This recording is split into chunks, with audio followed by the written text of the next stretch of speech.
अवसर ही अवसर है। भारत की डेमोक्रेसी, भारत की डेमोग्राफी,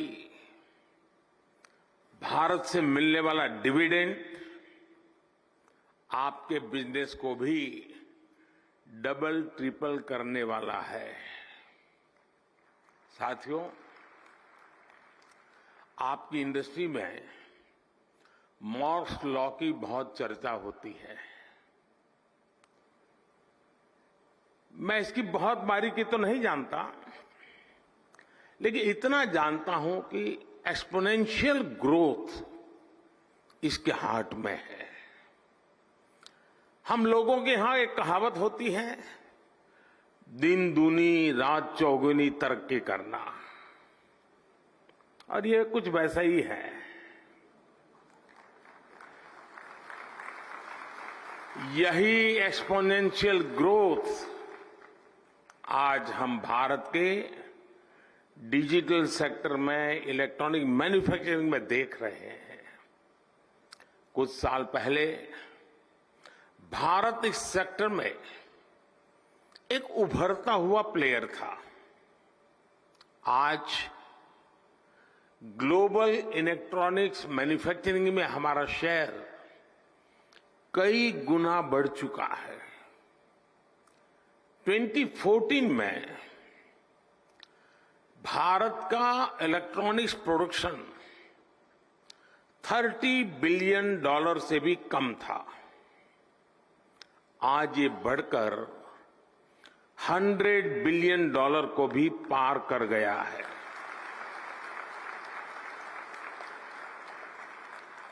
सिर्फ 2 साल के भीतर ही भारत से इलेक्ट्रॉनिक्स निर्यात भी 2 गुने से ज्यादा हुआ गया है। भारत में बने मोबाइल फोन का एक्सपोर्ट भी अब 2 गुना हो चुका है। जो देश कभी मोबाइल फोन का इंपोर्टर था, अब वो दुनिया के बेस्ट मोबाइल फोन्स बना रहा है, उनका एक्सपोर्ट कर रहा है। तो सेमिकॉन इंडिया 2023 समिट में पीएम को आप सुन रहे थे। स्पेशली जो मैन्युफैक्चरिंग में इंडिया को बढ़ावा मिला है, पहले नेट इंपोर्टर के तौर पे होता था इंडिया इलेक्ट्रॉनिक डिवाइसेस में, अब एक्सपोर्टर भी है और एक बड़ा मैन्युफैक्चरर भी है। इसके ऊपर बातचीत आप सुन रहे थे, खासतौर से सेमीकंडक्टर समिट जो कि गुजरात में हो रहा है और सभी मेजर प्लेयर्स जो हैं वहाँ पर शिरकत कर रहे हैं। तो उसी में पीएम मोदी को आप सुन भी रहे थे। लौटते हैं मार्केट्स के ऊपर। डे लो के आसपास बाजार अभी कामकाज कर रहा है, करीब 62 अंकों की गिरावट है, 19,597 600 के नीचे इंडिसेस सोफा ट्रेड करते हुए। सेंसेक्स में करीब 300 अंकों की गिरावट, निफ्टी बैंक 250 अंक नीचे ऑलमोस्ट कामकाज करते हुए। और मिड कैप स्मॉल कैप दोनों इंडिसेस के अंदर भी जो प्रेशर है वो आपको दिखाई पड़ेगा। मतलब हालांकि उतना ज़्यादा सेल ऑफ नहीं है, मिड कैप तो फिर भी हरे निशान में 1/4% के ऊपर बढ़त के साथ कामकाज कर रहा है, लेकिन फ्रंट लाइन इंडेक्स में ज़्यादा बिकवाली देखने को मिल रही है। एडवांसेस ज़्यादा है डिक्लाइन से कंपैरिजन में, करीब 1500-1550 शेयर तेजी में है, 1100-1150 शेयर ऐसे जो कि बिकवाली के साथ आज कामकाज करते हुए आपको दिखाई पड़ेंगे। एक एक करके तमाम एफ एंड ओ सेटअप आपको दिखाए थे किस तरह से अभी सिचुएशन देखने को मिल रही है। ओवरऑल मार्केट्स भले डे लो के आसपास कामकाज कर रहा है, लेकिन जो ज़्यादा सिचुएशन है कॉल राइटर्स की या फिर ओवरऑल कॉल राइटिंग सिचुएशन देखी जाए तो 19,600 के आसपास मेजरली कॉल राइटर आपको दिखाई पड़ेगा। 19,700 पे कॉल राइटिंग है, 19,800 पे कॉल राइटिंग है, 19,600 पे पुट राइटर्स हैं, 19,500 के आसपास पुट राइटिंग है और 19,400 पे पुट राइटिंग है। क्योंकि नई सीरीज की शुरुआत तो अभी हुआ है, उतना ज़्यादा आपको दिखाई नहीं पड़ेगा, लेकिन पिछली बार की बढ़िया परफॉर्मेंस के बाद अब नई सीरीज में हम एंटर करने जा रहे हैं, लेकिन अर्निंग सीजन भी है तो इसलिए भी आप ध्यान रखेंगे। निफ्टी बैंक एक बार उसको भी लेकर आए, किस तरह की सिचुएशन वहां पर देखने को मिल रही है। 45,500, 45,800, 46,000 के जोन्स पे कॉल राइटर्स हैं, 45,500, 45,400 और 45,000 के जोन्स पे आपको पुट राइटिंग दिखाई पड़ेगी, क्योंकि ऑलरेडी एक बड़ा या बिकवाली का जो दौर है वो हम ऑलरेडी देख चुके हैं फर्स्ट हाफ में। तो अब शायद यहाँ से डाउन साइड उतना ना खुलता हुआ दिखाई पड़े, क्योंकि फ्राइडे का दिन भी है। इसके अलावा हीट मैप की situation 2 mid cap buying side पर है, लेकिन फिर भी एफ एंड ओ साइड पर आपको बियरिश सिचुएशन दिखाई पड़ेगी।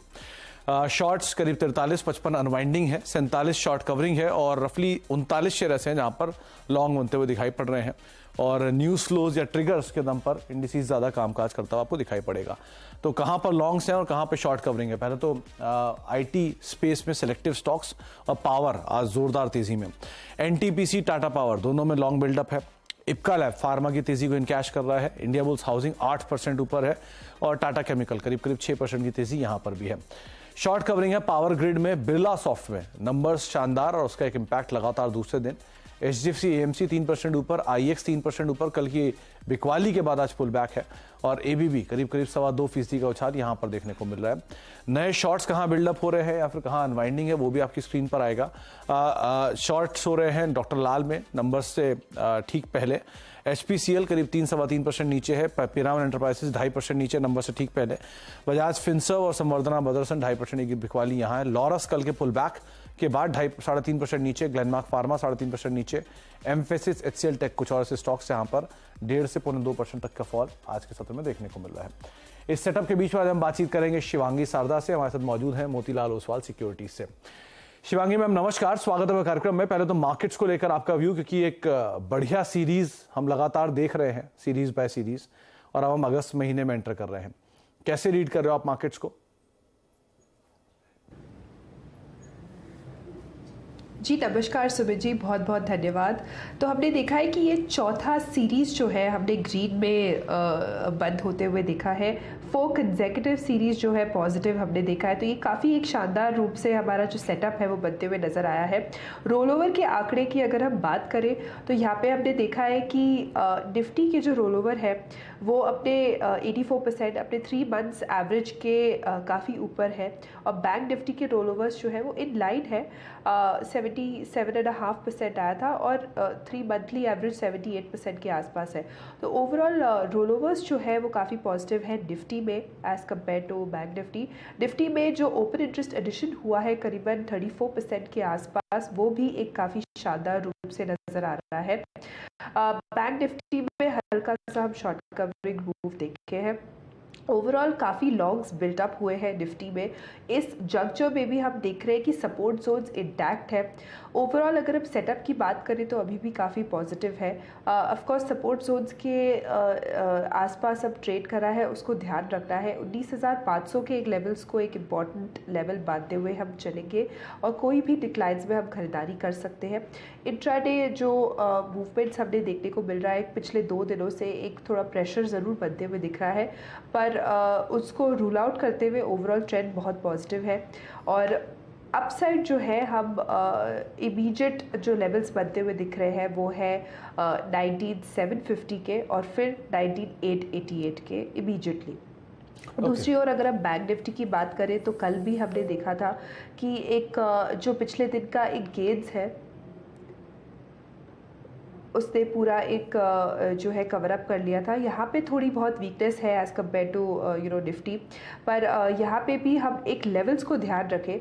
45,700 के ऊपर अगर होल्ड करता है और अच्छी क्लोजिंग देता है तभी हम यहाँ बाय साइड में एंटर कर सकते हैं। ओके, तो निफ्टी बैंक को लेकर आपने रणनीति सुनी। इस बीच वित्त मंत्री भी कुछ कह रही हैं सेबी मीट में, आपको वो भी सुनवाते हैं। As I said earlier, but it is something which is remarkably standing out for India's performance.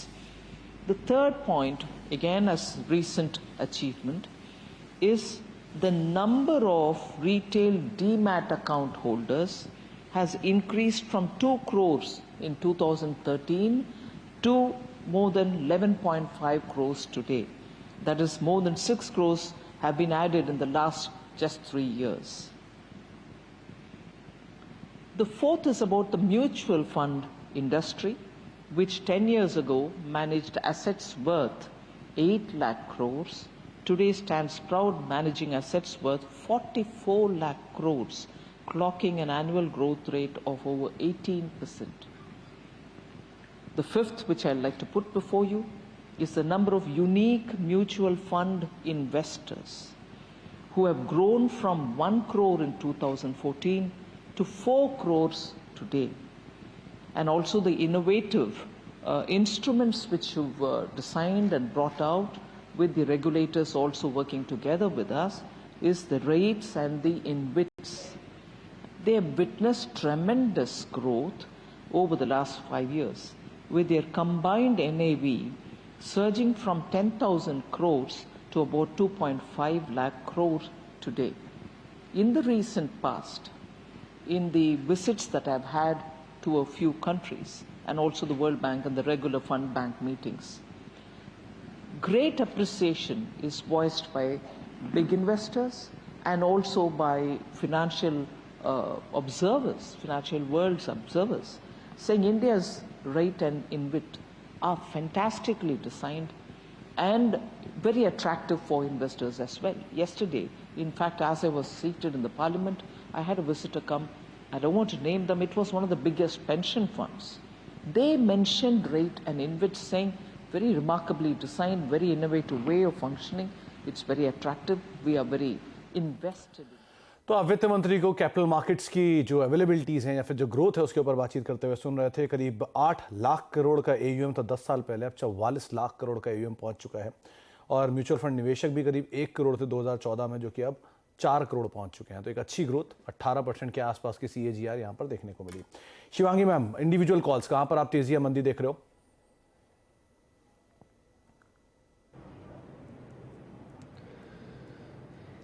जी बिल्कुल, इंडिविजुअल कॉल्स की अगर हम यहाँ बात करें तो यहाँ मेरा पहला पसंदीदा काउंटर रहेगा जो है अपोलो हॉस्पिटल। इसमें काफ़ी अच्छी बढ़त देखने को मिल रही है और जिस तरह से स्टॉक ने एक अपने लंबे कंसोलिडेशन के बाद निकल रहा है, यहाँ पे एक अच्छा पोटेंशियल बनते हुए दिख रहा है, तो यहाँ पे खरीदारी की राय रहेगी। अच्छी बात यह है कि पूरा एक सेक्टर जो है फार्मा और हेल्थ केयर वो एक काफ़ी अच्छा मोमेंटम दिखा रहा है, तो इसका एक टेलविंड बनते हुए मिलेगा इसमें स्टॉक पे। 5480 तक के लक्ष्य बनते हुए दिख रहे हैं, 5160 के एक स्टॉप लॉस को बनाते हुए। दूसरा पिक मेरा रहेगा गोदरेज प्रॉपर्टीज़ पे। यहाँ पे भी एक अच्छा मोमेंटम बनते हुए दिख रहा है और पूरे ही हमने देखा है कि ये पूरे रैली में ये एक ऐसा स्टॉक है जिसने कंसिस्टेंटली अपना बेस जो है हायर जोन्स की तरफ शिफ्ट किया है। काफ़ी एक अच्छा फॉलो अप बाइंग भी देखने को मिल रहा है इन लेवल्स पे, तो यहाँ पे मेरी राय रहेगी कि हम खरीदारी करें। 1830 तक के लक्ष्य बनते हुए दिखेंगे, 1730 के एक स्टॉप लॉस को बनाते हुए। तो 1730 का एक स्टॉप लॉस और लॉन्ग साइड पर रखेंगे आप गोदरेज प्रॉपर्टी में पोजीशंस, और अपोलो हॉस्पिटल 5480 रुपए के टारगेट्स के लिए आप लॉन्ग जा सकते हैं। 5160 का एक स्टॉप लॉस यहां पर मेंटेन करके चल सकते हैं। आगे हम शिवांगी मैम से बातचीत करेंगे, लेकिन कल इसी कार्यक्रम में प्रशांत सावंत जुड़े थे और उन्होंने एक कॉल का जिक्र किया था, वो थी बिरला सॉफ्ट की, फ्यूचर्स थे बिरला सॉफ्ट के। उन्होंने इस पर खरीदारी की राय दी थी 400 रुपए के टारगेट्स के लिए और 420 अभी दाम देखने को मिला। 374 का स्टॉप लॉस था लेकिन लक्ष्य अचीव हुआ और बिरला सॉफ्ट के ही कल शानदार नंबर्स भी आए और नंबर्स पे आगे भी हम बातचीत करेंगे। कंपनी की डॉलर रेवेन्यू करीब 3% बढ़ा है, साथ साथ कांस्टेंट करेंसी ग्रोथ भी अच्छी देखने को मिली है। कंपनी का मुनाफा 20% से ज़्यादा बढ़ के 137 करोड़ रुपये रहा है और इस बार के नंबर्स और डिटेल्स पे आगे बातचीत करने के लिए कंपनी के MD एंड CEO आंगन गुहा सर हमारे साथ मौजूद भी हैं। गुहा सर नमस्कार, स्वागत है कार्यक्रम में। पहले तो बहुत बहुत शुभकामनाएं शानदार नंबर पोस्ट करने के लिए। सर, दो चीज़ें मैं आपसे पूछूंगा। पहला, इस सिनेरियो में जहां पर सारी IT कंपनियों के लिए चैलेंजेस फेस हो रहे हैं, बिरला सॉफ्ट में ऐसा क्या हुआ, कितने बढ़िया नंबर पोस्ट हुए, आपने ऐसा क्या किया? 1, 2, क्या लास्ट क्वार्टर की जो बेस था वो, क्योंकि एक क्लाइंट मिस की वजह से थोड़ा सा प्रेशर में आया था, वो बेस का एक टेलविंड भी मिल गया है या अदरवाइज ऑपरेशनल परफॉर्मेंस इतनी स्ट्रांग होकर आई है? So, Sumit, first of all, thank you for having me on the show. So this quarter, as you will know, we focused a lot on execution, on growing our existing accounts, and also winning some new deals. And that has helped us to deliver a very, very strong quarter. Now, if you look at quarter-on-quarter performance, like you talked about, 3% growth, and I think that's a solid performance. But even better news for us is our margin expansion. The 168 basis points of margin expansion that we were able to deliver, all in all, I think it was a very good performance. Guha sir, आपने second half of financial year के लिए करीब 15.5% के margins की उम्मीद जताई है कि शायद हिट होते हुए दिखाई पड़े। क्या मान के चलें, क्या ये लास्ट क्वार्टर तक आते आते यानी Q4 तक आते आते 16% का मार्क अचीव हो जाएगा? हाँ जी सुनील जी, अगर आप देखेंगे this quarter itself we delivered about 15.3% EBITDA। अभी सेकंड क्वार्टर में सितंबर मंथ में हम सैलरी इंक्रीमेंट देने वाले हैं, हम प्रमोशंस करने वाले हैं, and that will have a little bit of an impact on margins. But we are very confident that by the time we end this financial year, which is 4Q, we will be able to deliver upwards of 16%. अब exactly कितना number होगा वो हम बता नहीं सकते, but we feel comfortable that 16% EBITDA margin can be achieved. और गुहा sir, इस बारी की जो डील विन है उसमें एक डिक्लाइन देखने को मिला है, तो एग्जीक्यूशन पार्ट तो बहुत स्ट्रांग रहा, तो क्या जो डील का इनफ्लो है वो कैसा है? और मेजरली सारी आईटी कंपनियां ये बात कह रही हैं कि क्लाइंट डिसीजन मेकिंग डिले हो रही है, क्या आपको भी कोई हीट दिख रहा है क्या उसका? हाँ जी, तो अगर आप देखेंगे, if you look at our performance also, last 2 quarters we did very well on deal signings, Q3 of last year as well as Q4 of last year. ये क्वार्टर में थोड़ा softness दिखा है हमारे deal flows पे, but our pipeline is growing and that gives me the confidence that going forward हमारा deal wins थोड़ा it'll become better. But we can't put an exact number because the situation in the market is very volatile. And like you said, the decision making is getting delayed. So we'll have to wait and watch, but we will take 1 quarter at a time. Sir, BFSI का growth ठीक रहा, energy में थोड़ा सा decline रहा, तो BFSI को लेकर पहले तो आप इंडस्ट्री एवरेज से आप 20% के आसपास रेवेन्यू जनरेट करते हो, लेकिन इंडस्ट्री एवरेज से थोड़ा नीचे है, सो इसको आप कैसे हिट करोगे? दूसरा, एट्रिशन बहुत ही अच्छे से इस क्वार्टर बाय क्वार्टर वे में नीचे आया है, लेकिन still on a higher side है, तो उसको आप कैसे मिटिगेट करोगे? So Sumit ji, if you look at our BFSI business, हमारा BFSI business काफी छोटा है. So from that perspective, we expect our BFSI business to continue to grow. We don't really work with any banks. We work with payment services companies. We work with brokerage houses. We work with lenders. And in my mind, that part of the BFSI business will be strong and we will continue to grow. As far as attrition is concerned, our attrition has seen a downward trend. और जैसे मैंने अभी कहा था, we will do a salary increment. We will make sure that we invest in our people, and we will also give promotions. And the attrition will show a downward trend. चलिए, तो जो लोग बिरला सॉफ्ट के employees हमें सुन रहे हैं उनके लिए अच्छी खबर है कि प्रमोशन आने वाले हैं अगले क्वार्टर में। बहुत बहुत शुक्रिया गुहा सर हमारे साथ मौजूद रहने के लिए और नंबर से बातचीत करने को। एक बार फिर से बहुत बहुत शुभकामनाएं, बढ़िया नंबर्स पोस्ट हुए हैं, स्टॉक ने रिएक्शन भी दिया है पिछले 2 दिनों का। अगर आप चार्ट लेकर आइए बिरला सॉफ्ट का किस तरह की सिचुएशन है, डिस्पाइट ये स्टॉक ऑलरेडी 40% चला है 6 महीने में, उसके बावजूद भी बीते 2 दिनों के अंदर ये स्टॉक 252, ये आपके सामने है पिछले 1 महीने का चार्ट, इस साल का चार्ट अब तक रादर 40% के आसपास का मूव आ चुका है। 2 दिनों के अंदर ये स्टॉक करीब 350 रुपये से ये चलते हुए 14 दिनों में 2 हफ्ते में 415-416 रुपये पहुंच गया। तो एक बढ़िया परफॉर्मेंस स्टॉक ने दिखाई भी है और एक अच्छे नंबर उसको सपोर्ट भी कर रहे हैं। 7 दिनों में ही करीब 4% का मूव यहाँ पर देखने को मिला है। एक ब्रेक का वक्त हो गया, लेकिन ब्रेक के बाद बात करेंगे हम शिवांगी मैम से एक सस्ते ऑप्शन को लेकर भी। छोटे से ब्रेक, और ब्रेक के उस पर लौटते बातचीत करते हैं। आप देख रहे हैं फ्यूचर एक्सप्रेस और करीब 320 अंकों की गिरावट अब निफ्टी बैंक में देखने को मिल रही है और निफ्टी में भी जो फॉल है वो रफली 85 अंकों का आ गया है। तो 19,574 डे लो पर एग्जैक्टली निफ्टी बैंक सो फार कामकाज करते हुए आपको दिखाई पड़ेंगे। शिवांगी मैम, टफ कॉल है, सस्ता ऑप्शन क्या चुना आपने आज?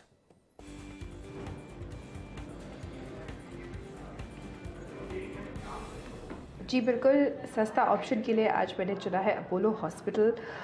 इस स्टॉक में हमने देखा है कि 94% का रोल ओवर्स हुआ है पिछले सीरीज़ से, जैसे हम अभी अगस्त सीरीज़ पे एंटर कर रहे हैं। काफ़ी एक पॉजिटिव मूव है, ओपन इंटरेस्ट एडिशन हुआ है लॉन्ग्स के साइड पे, और जिस तरह से ये कंसोलिडेट करके स्टॉक अब तैयारी कर रहा है अपने रेंज से निकलने की, यहाँ पे काफ़ी अच्छा एक पॉजिटिव अप मूव बनते हुए दिख रहा है।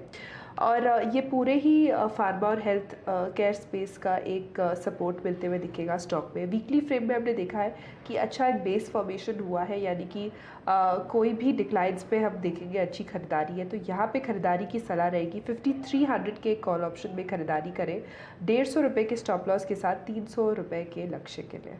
तो पहले फ्यूचर्स में खरीदारी की राय थी, अब 5300 की कॉल में भी आप खरीदारी कर सकते हैं और भी 200 रुपये के आसपास ये कॉल अभी चल रही है 5300 की, जिसको आप लॉन्ग साइड पे देख सकते हो। पहले फ्यूचर्स में शिवांगी मैम ने 51-60 के एक स्टॉप लॉस साथ लॉन्ग की पूरी राय दी थी। अब 5300 के फ्यूचर्स में आप 300 रुपये के टारगेट्स के लिए 150 एक स्टॉप लॉस लेकर इस ऑप्शन के जरिए भी पार्टिसिपेट कर सकते हो। तो अपोलो हॉस्पिटल रेंज के ऊपर निकल रहा है, तो आप लॉन्ग साइड पे इसको देख सकते हैं। बहुत बहुत शुक्रिया शिवांगी मैम, आज समय का अभाव था, आपसे ज़्यादा बातचीत नहीं हो पाई, लेकिन बहुत बहुत शुक्रिया अपना समय में देने के लिए और हमसे चर्चा करने के लिए, मार्केट्स पे अपनी राय रखने के लिए। एक ब्रेक का वक्त है, ब्रेक के बाद लौटेंगे और आशीष वर्मा आपके साथ मौजूद रहेंगे सास बहू और सेंसेक्स लेके। नमस्कार।